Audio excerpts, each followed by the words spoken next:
వెలుగుమట్లకు పట్టాలు కూలగొట్టిన 412 ఇళ్లను తిరిగి కట్టేందుకు సర్కార్ సమ్మతి. ఇక్కడ చూసేదయ్యా వెలుగుమట్ల కట్ట పట్టాలట. ఎక్కడైతే కూలగొట్టిరో మళ్ళీ అదే ప్లేస్లో కూలగొట్టిన ప్లేస్లోనే మళ్ళీ పట్టాలు ఇచ్చి ఇల్లు కట్టిస్తారట. ఇది ఇంత ఇంత తెలివి ఉంది ఈ ప్రభుత్వానికి. అసలు ఎవడు కూల్చమన్నాడు? ఎందుకు కూల్చమన్నాడు? దేనికోసం కూల్చారు? సో మళ్ళీ వాళ్ళంతా పోరాటం చేస్తే మళ్ళీ అక్కడనే ఇప్పటికే 3 మంత్రులు ఉన్నారు కదా, పొంగిరెడ్డి శ్రీనివాసరెడ్డి, డిప్యూటీ సీఎం బట్టి విక్రమార్క, తుమ్మల నాగేశ్వరరావు పొట్టు తిట్టిరు.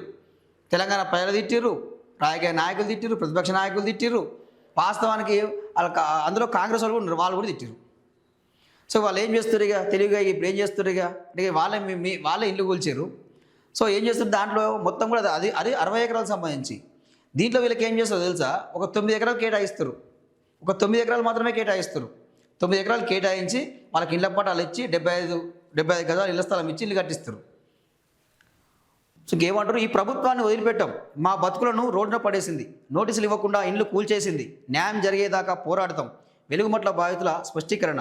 బుక్కెడు బువ్వ తేనియరా, భోజనం తెచ్చే పువ్వాడ వాహనాలు అడ్డుకున్న పోలీసులు.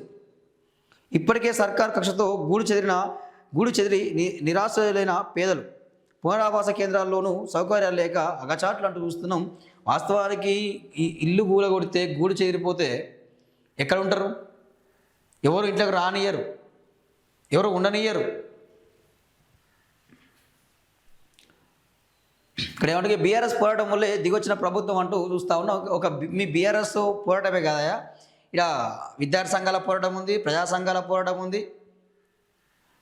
మాలాంటి యూట్యూబ్ ఛానల్ పోరాటం చాలా ఉంది. ఇంకా వ్యతిరేకించడం, కొట్లాడినాం, పోరాడినాం.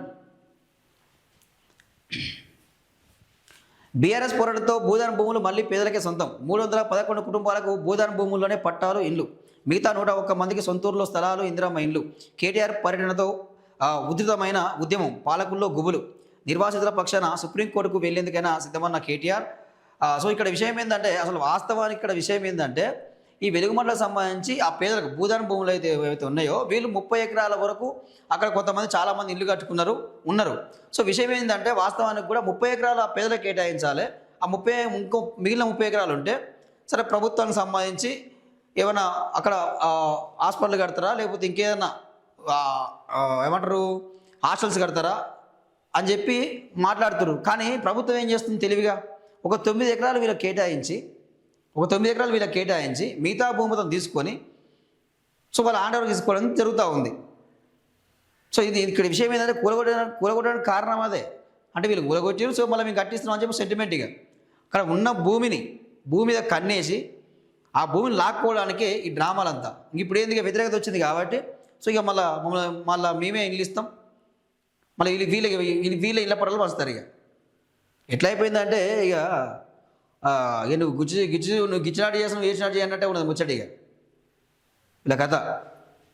సో వాళ్ళు అంటూనే ఉన్నారు, మీ ప్రభుత్వాన్ని మాత్రం వదిలిపెట్టేది లేదని చెప్పి వార్నింగ్ ఇస్తారు. మీరు ఇళ్ళ పట్టాలు ఇచ్చినా సరే మమ్మల్ని హింసించిర్రు, బాధ పెట్టిర్రు, గోస పెట్టిర్రు, మేము వదిలిపెట్టే ముచ్చట లేదని చెప్తా ఉన్నారు.